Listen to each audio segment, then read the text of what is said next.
Am I on? Let me try and show you. I wasn't going to comment on this. I tried to share it. This is a live update, if you will.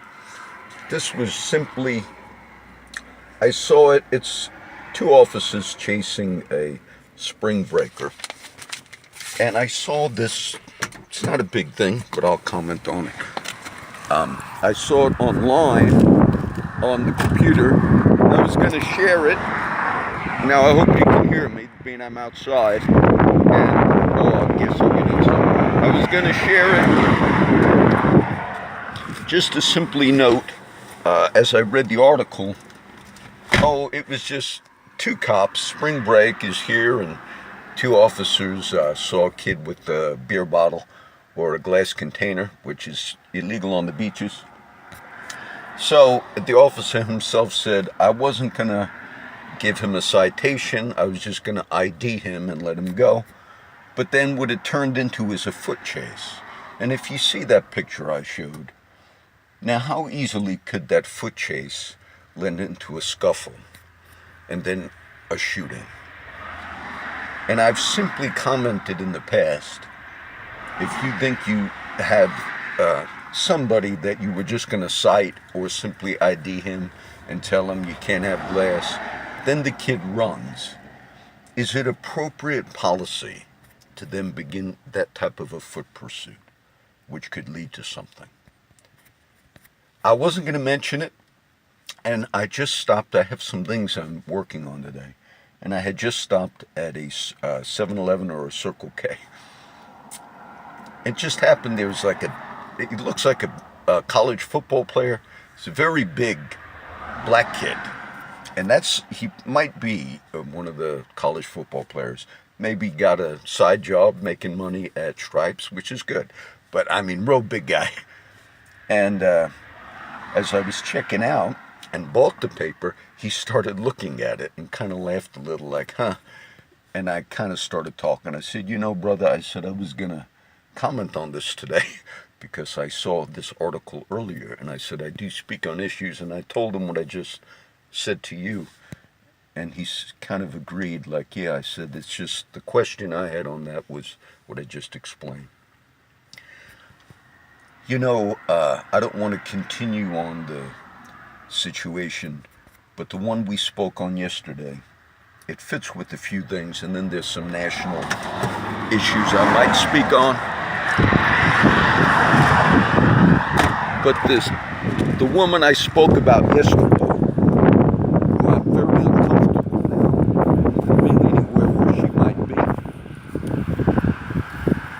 she has some type of a connection with a man by the name of Terry.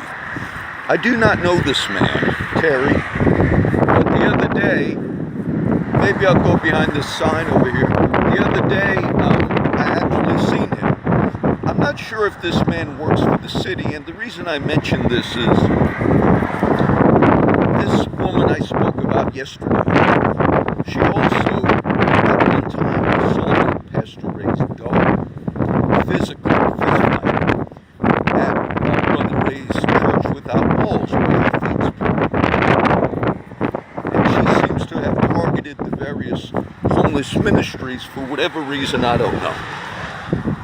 Beautiful view there, but this man Terry, I guess, works with her. Now, I don't know if he's a city employee. He used to help out at Timmons Ministries. And the guys didn't like him because he presented himself like he was not a cop, but like coming out and don't do this and that. And I saw him the other day, and it just so happened, I won't mention all the names on this, but this is true. I have another homeless friend, and he showed up, and as he walked by, he said hi to my homeless friend.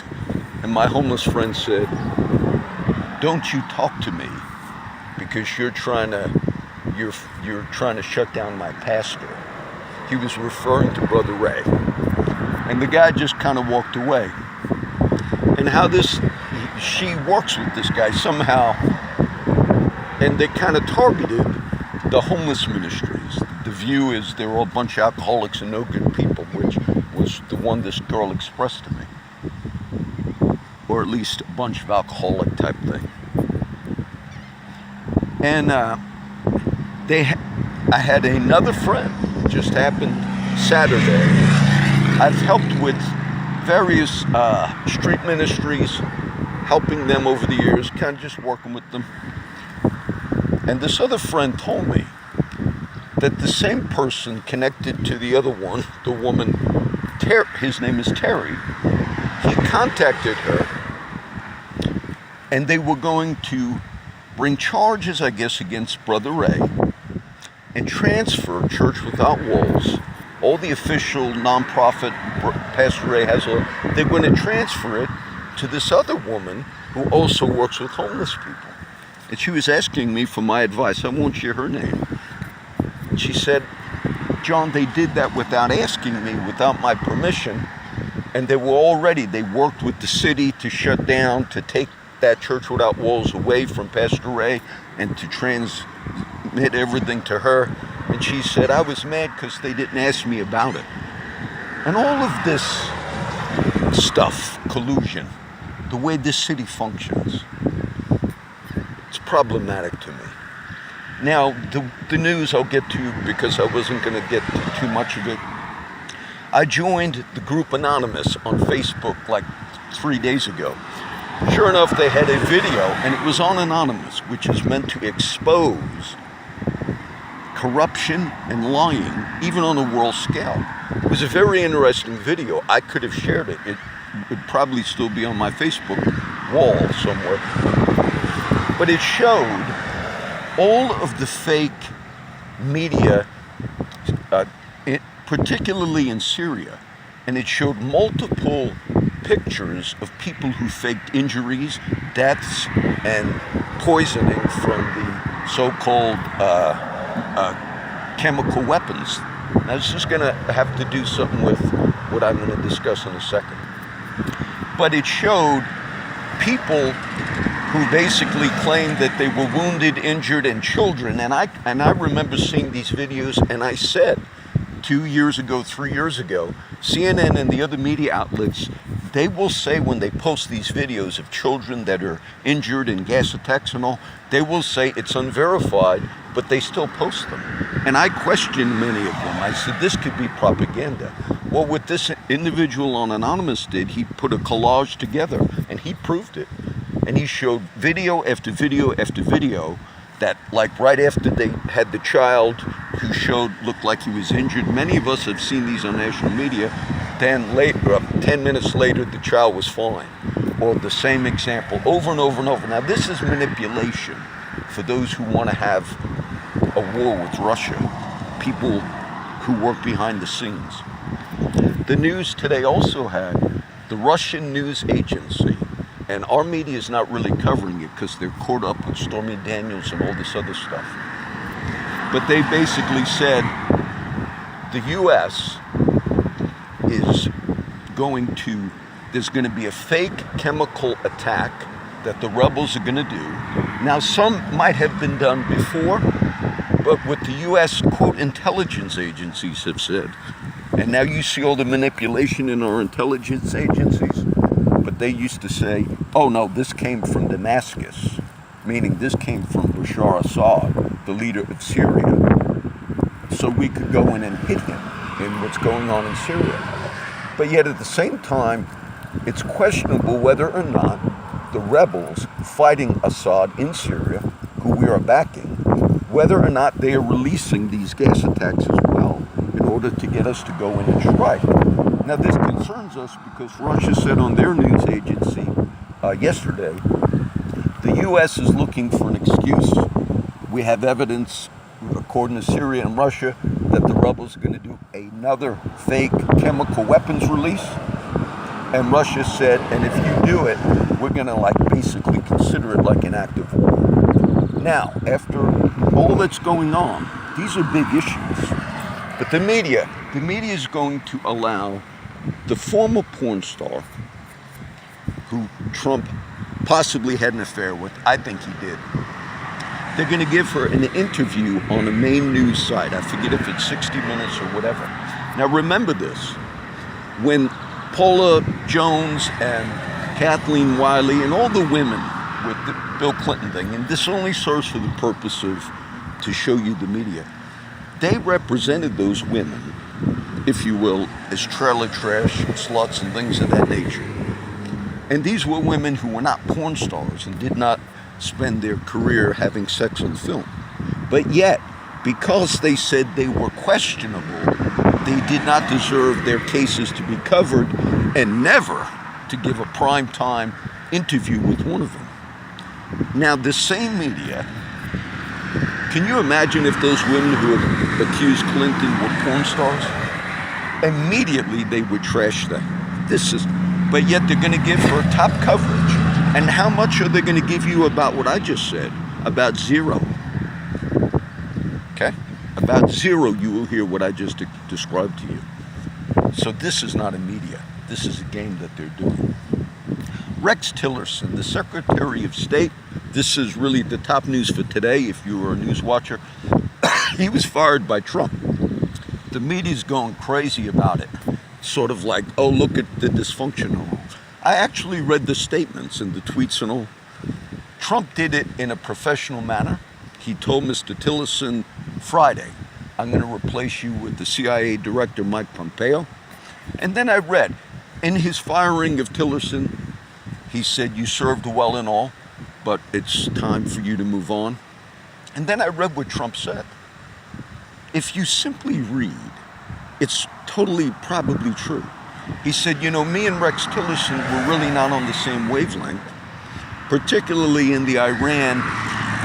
Under Mr. Obama, the United States signed an accord with Iran, and there were a lot of critics of that accord, meaning even Israel criticized it, saying it's going to allow Iran to develop nuclear weapons, and we kind of are going to fund it down the road.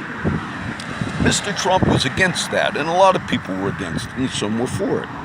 Well, Mr. Rex Tillerson, Secretary of State, who just got fired, he was for it as well. And Trump said in his thing, he said, Rex Tillerson did a good job and all. It said, but we disagreed on things, particularly on that.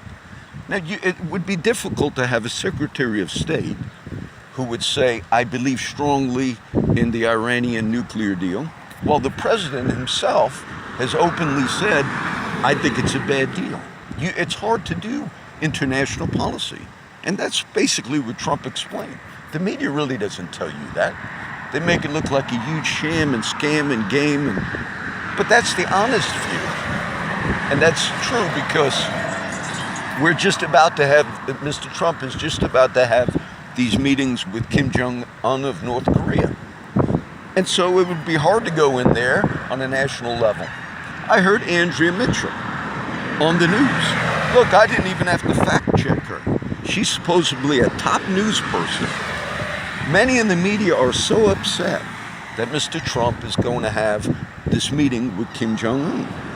Though in the past, they would have promoted, let's meet, let's have something. There's criticisms legitimate against it, but not to the point where they're criticized it. And Andrea Mitchell, and sort of like her, and she's supposed to be an educated woman, she said, and Trump is proposing, and his people, the denuclearization of the Korean Peninsula.